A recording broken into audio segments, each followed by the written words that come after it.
gay, cause we in love. Oh my god.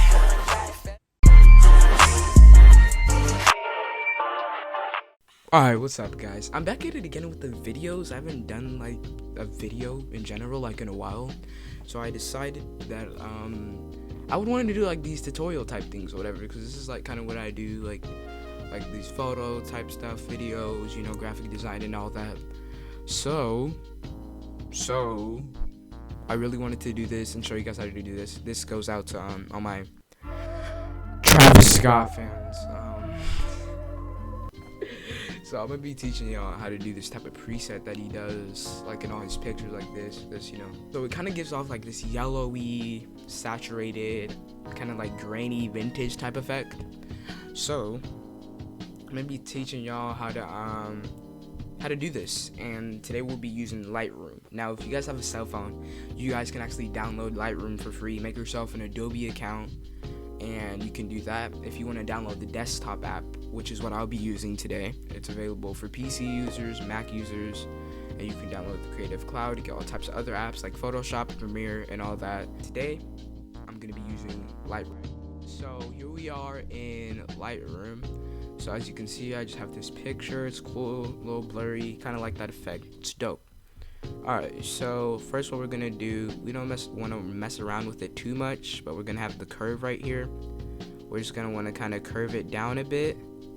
It's not even that deep.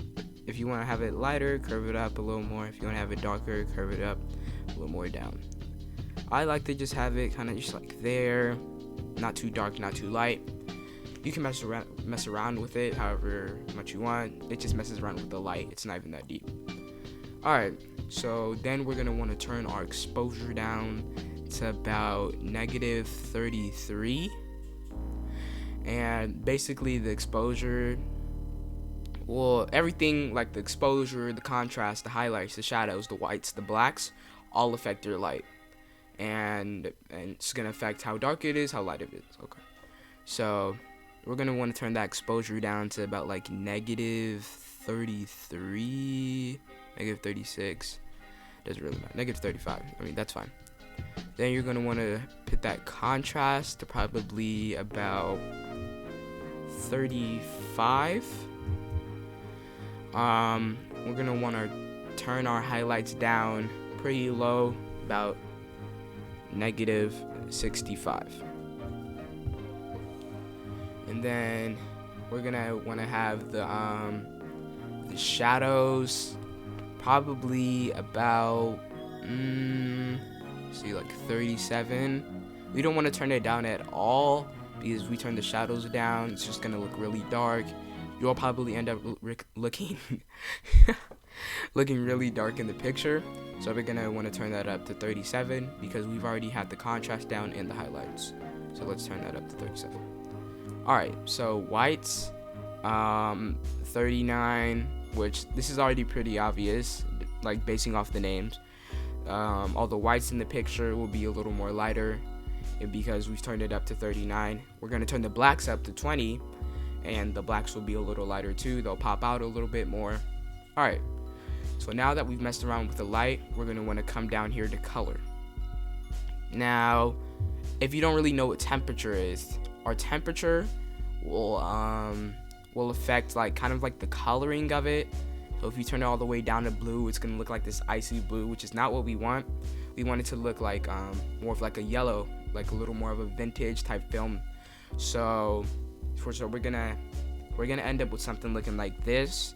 It's not exactly what we want yet, because this is what we want. So we're gonna want to turn the tint down to like -14, and then let's see, vibrance to about -10, because we don't want the picture to be too vibrant, because we want to give it that vintage look. So we want it to be a little more darker, which is also why some of the lights were a little bit darker, because we want to give it off that vintage film look.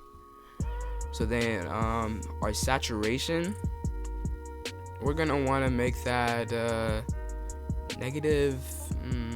about -27, -30, about that range. And to be honest, as I already mentioned, however you guys want to do this, like it's not even that deep. However you want to mix it around, but we do want to end up with this look, which is probably why you came on the video. So we want to end up with it looking like this. But if you don't think it's dark enough, you don't think it's light enough, you don't think it has enough color, whatever it is, or texture, we're gonna mess around with all that stuff later. So, but if you don't think it has enough of those certain, like those little things, then you can mess around with it however you want. I'm just trying to give it just like just like the picture. So yeah.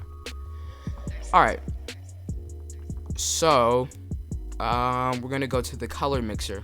Now the color mixer will affect red, oranges, the yellows, the greens, the aquatones, the blues, the purples, and the magentas. So we're gonna like the hue and stuff, the saturation and all of that. You want to mess around with those, and it's just gonna affect our picture a lot. So let's see. All right, so our red, the saturation in our red, we're gonna make that -27, which not too much of this matters. I mean, it is a big part of the picture, but it's I don't want to say it's not that deep, but it doesn't affect our picture too much. So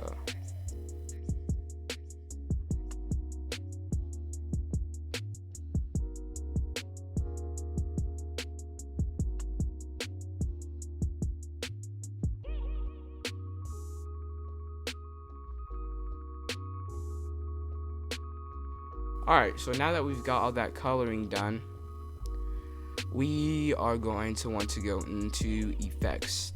So when it comes to split toning, so while we're in over here in shadows, we're gonna mess around with this circle.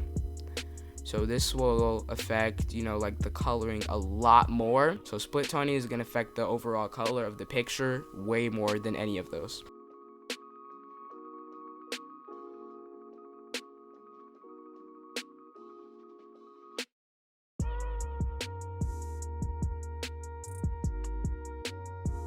So this is really important right here. We really want this grain. We're gonna only turn it up to 33 so that it's not like way too much, because if we were to turn the grain up all the way to like 100, then it just looks like really blurry. It's a little too much. But however you want it. I would want it to be like this so that's a little more simple, but the grain is still there. We still get that vintage look that we wanted. All right, so here we are. We are now left with this. So I think it looks pretty great. You can mess around with it however you want. This is preferably how I would want it to end up looking, and I think it looks pretty great. So you guys can go try this out, post it on your Instagram, and maybe send this video to your friends, whoever wants to just figure out how to do this type of effect. Looks super dope, came out really well, just how I wanted it to. And thank you guys for coming on. Make sure you subscribe, follow, like this video. Yeah.